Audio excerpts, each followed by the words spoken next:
ìtọ̀ ṣúgà ló ṣekú pa Alhaji Yekini tí gbogbo ayé mọ̀ sí Ajílẹ̀yẹ kì í ṣe àwọn àjẹ́. It's shut up. You don't know that I will know it. This are àwọn kan sọ pé àjẹ́ ló pa Ajílẹ̀yẹ, ìtọ̀ ṣúgà ló pa Alhaji Yekini Ajílẹ̀yẹ. Diabetes. Bẹ́ẹ̀ ni. ta ló sọ ọ̀rọ̀ yìí?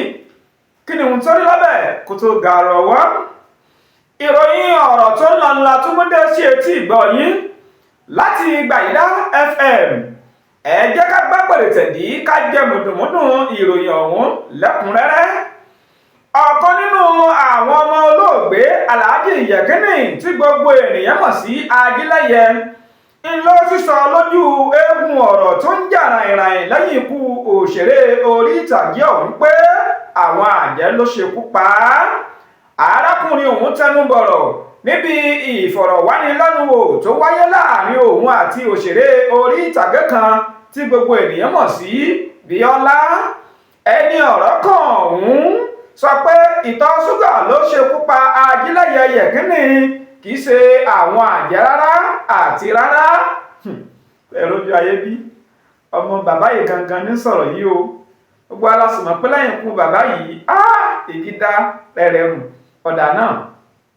Ó tẹ̀síwájú sọ pé mùsùlùmí aládùúrà gidi ni Ajílẹ̀yẹ lójú ayé rẹ̀.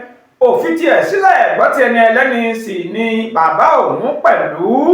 Ó ní kódà bí ẹ bá rí ọmọ Ajílẹ̀yẹ kan tó kẹ́kọ̀ọ́ parí ilé ẹ̀kọ́, olóògbé kọ́ ló rán nílé ẹ̀kọ́ o bí kò ṣe akitiyan ìyá onítọ̀hún.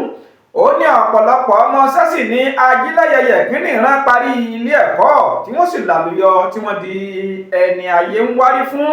Ẹni ayé ọ̀hún tẹ̀síwájú sọ pé irọ́ tó jìnnà sóòótọ́ ni ọ̀rọ̀ tí òṣèré orí ìtàgé kan sọ tí gbogbo ènìyàn mọ̀ sí Abija tó ń sọ kiri ayé pé Ajílẹ̀yẹ kò ránun ní Mẹ́kà ni. Ìdí ni pé ní ọdún 1989 ní Abija gbé èèmọ̀ kalẹ̀ tí ó sì kúrò lọ́dọ̀ bàbá òun Ajílẹ̀yẹ tó lọ ń bá àwọn àgbà kò ṣe àṣepọ̀.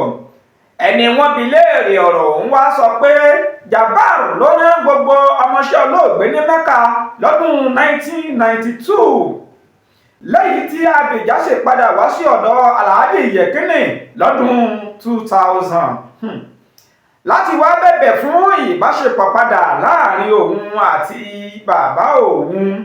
Òṣèré orí ìtàgé ọmọ òṣèré olóògbé orí ìtàgé ọ̀hún tún mú gi ọ̀rọ̀ náà gùn síwájú. Ó ní irọ́ mìíràn tí Abija tún pamọ́ bàbá òun ni pé Abija sọ pé nígbà tí òun bímọ òun mú Alhaji Ajílẹ̀yẹ lẹ́yìn lọ sí ọ̀dọ̀ Wasiu Ayinde K1 the Ultimate.